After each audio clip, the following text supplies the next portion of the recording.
Hi everyone, my name is Kevin O'Farrell, and today I'm going to be telling you about 3 events that I found that are in my birth month and birth year, December of 2001. Just a quick thing before I get into it. One thing I noticed about these 3 events, they were all tragic. I found that the most important or the most relevant events of this month were most tragic, so that was kind of interesting. We'll kick it off with the economic crisis of the Argentine economy. So, in 2000, they had a re-election for the new president of Argentina. The current president, Carlos Menem, was doing an absolute terrible job with the country of Argentina. They were in a great recession, unemployment, poverty, all of these were high. The percentages were all high. The recession, it was going a downward slope. It was just, stuff was going bad. So what he had to do was try to turn it around, and he didn't.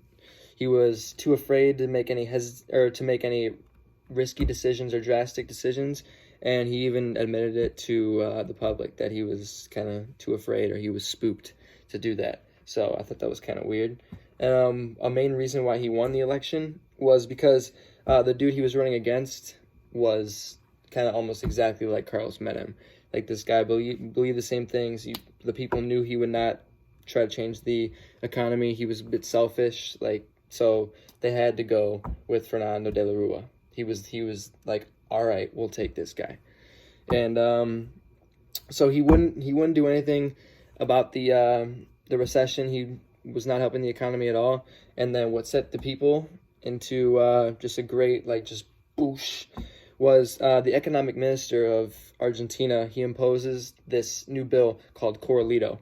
And Corralito limits the amount that you can withdraw and the times that you can withdraw from the national bank. And people just went berserk. They just started rioting, looting. They were so mad at the government. They were just like, F this, I'm done. So once they started rioting, there was over 20 deaths. People were looting, stuff like that. He declared a state of emergency, and this didn't work. So he ended up just quitting. He resigned and left in the presidential helicopter. And it was seen as a huge sign of weakness to the country and to him. So the next event that I found was the shoe bombing. And this had to deal with a man named Richard Reed, a.k.a. the shoe bomber, who was born in 1973 on August 12th in England. And he was in and out of jail from 92 through 96. And he was just not going on a good path, and this path that he was about to go down was even worse. So in 2001, he packed his stuff up and went to Pakistan. And then in December, he went to Belgium. He flew to Belgium, and then tells the authorities that he lost his British passport so he can get a new one from the British embassy. They eventually sent him one, and then on December 16th, he flies to Paris. And then when he gets to Paris, he buys a round-trip flight from Paris to Miami and then to the Caribbean. And then when he comes back about 5 days later, he is questioned because he bought the flight in cash and he has no luggage with him. So they're really the authorities are kind of suspicious about him, and they're wondering what this guy's doing. So they bring him in for questioning, and then they don't get anything out of him, but he misses his Paris to Miami, the Caribbean flight. So he has to buy a new one, which will take him from Paris to Miami on the 22nd, which is the next day. And then on that flight, he pulls out a match and tries to light a bomb that's in his shoe. Thankfully, it was not detonated. People were able to stop him. Passengers and the flight crew were able to stop him before it was happening. And they eventually grounded the plane in Boston, and he was arrested as soon as he got off the plane.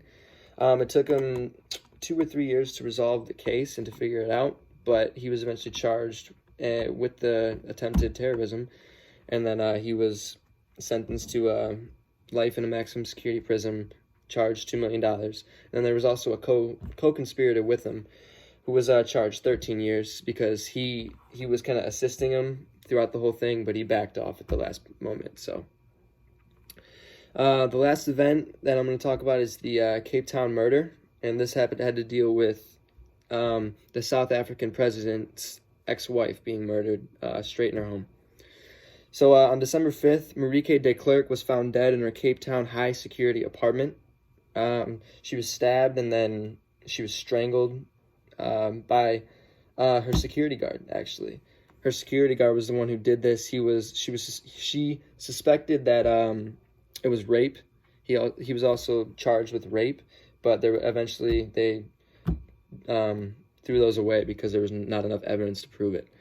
So his name was Layunda Mabonsiwa, and he was her personal security guard at the time. And the prosecutors, what they claimed was that he broke in, raped, and then murdered her.